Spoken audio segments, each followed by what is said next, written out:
नारायण नारायण। प्रिय भक्तों, मेरे YouTube चैनल हिंदू भक्ति में आपका हार्दिक स्वागत है। आज 11 फरवरी 2025 को मंगलवार है और आज माघ मास का मंगलवार व्रत है। इस विशेष दिन का महत्व अत्यधिक है क्योंकि ये दिन विशेष रूप से भगवान हनुमान की आराधना के लिए समर्पित है। यदि हम श्रद्धा और विश्वास के साथ इस व्रत को रखते हैं तो भगवान हनुमान की कृपा से हमारे जीवन में हर प्रकार की बाधाएं दूर होती हैं और मनोकामनाएं पूर्ण होती हैं। माघ मास में मंगलवार का व्रत विशेष रूप से अधिक फलदायक माना जाता है।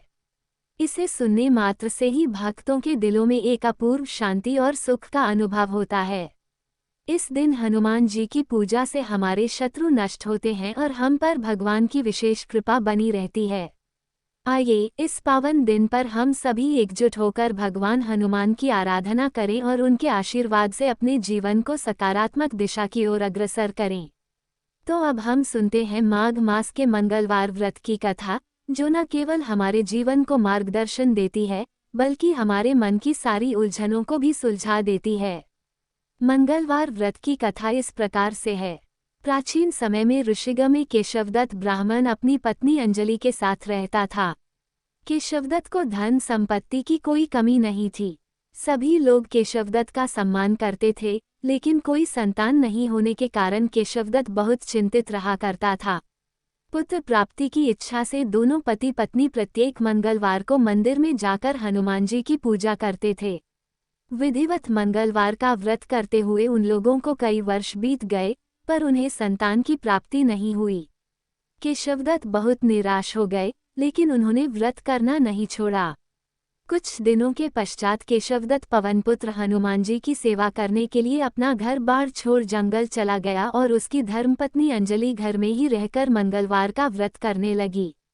इस प्रकार से दोनों पति पत्नी पुत्र प्राप्ति की इच्छा से मंगलवार का विधिवत व्रत करने लगे।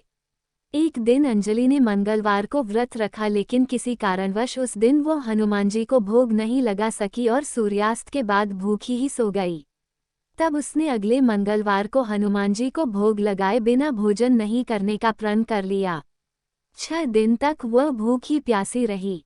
7वें दिन मंगलवार को अंजलि ने हनुमान जी की विधिवत रूप से पूजा अर्चना की, लेकिन तभी भूख प्यास के कारण वह बेहोश हो गई। अंजलि की इस भक्ति को देखकर हनुमान जी प्रसन्न हो गए और उसे स्वप्न देते हुए कहा, उठो पुत्री, मैं तुम्हारी पूजा से प्रसन्न हूँ और तुम्हें सुंदर और सुयोग्य पुत्र होने का वर देता हूँ। ये कहकर पवनपुत्र अंतर्धान हो गए। तब तुरंत ही अंजलि ने उठकर हनुमान जी को भोग लगाया और स्वयं भी भोजन किया। हनुमान जी की अनुकंपा से कुछ महीनों के बाद अंजलि ने एक सुंदर बालक को जन्म दिया। मंगलवार को जन्म लेने के कारण उस बच्चे का नाम मंगलप्रसाद रखा गया। कुछ दिनों के बाद केशवदत्त भी घर लौट आया। उसने मंगल को देखा तो अंजलि से पूछा, ये सुंदर बच्चा किसका है? अंजलि ने खुश होते हुए हनुमान जी के दर्शन देने और पुत्र प्राप्त होने का वरदान देने की सारी कथा सुना दी, लेकिन केशवदत्त को उसकी बातों पर विश्वास नहीं हुआ। उसके मन में ये कलुषित विचार आ गया कि अंजलि ने उसके साथ विश्वासघात किया है और अपने पापों को छिपाने के लिए झूठ बोल रही है। केशवदत्त ने उस बच्चे को मार डालने की योजना बनाई। एक दिन केशवदत्त स्नान करने के लिए कुएं पर गया। मंगल भी उसके साथ था। केशवदत्त ने मौका देखकर मंगल को कुएं में फेंक दिया और घर आकर बहाना बना दिया कि मंगल तो कुएं पर मेरे पास पहुंचा ही नहीं। केशवदत्त के इतने कहने के ठीक बाद मंगल दौड़ता हुआ घर लौट आया। केशवदत्त मंगल को देखकर बुरी तरह हैरान हो उठा। उसी रात हनुमान जी ने केशवदत्त को स्वप्न में दर्शन देते हुए कहा, तुम दोनों के मंगलवार के व्रत करने से प्रसन्न होकर पुत्रजन का वर मैंने प्रदान किया था, फिर तुम अपनी पत्नी को उल्टा क्यों समझते हो? उसी समय केशवदत्त ने अंजलि को जगाकर उससे क्षमा मांगते हुए स्वप्न में हनुमान जी के दर्शन देने की सारी कहानी सुनाई। केशवदत्त ने अपने बेटे को हृदय से लगाकर बहुत प्यार किया। उस दिन के बाद सभी आनंदपूर्वक रहने लगे।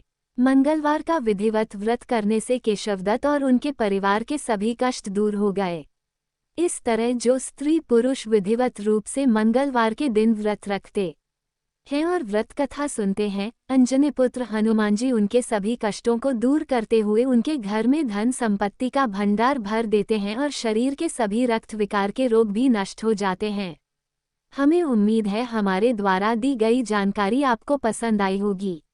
अगर आपको ये जानकारी पसंद आई है तो चैनल को सब्सक्राइब, लाइक और शेयर जरूर करें। ऐसे ही व्रत कथा जानकारी के लिए जुड़े रहें मेरे YouTube चैनल हिंदू भक्ति के साथ।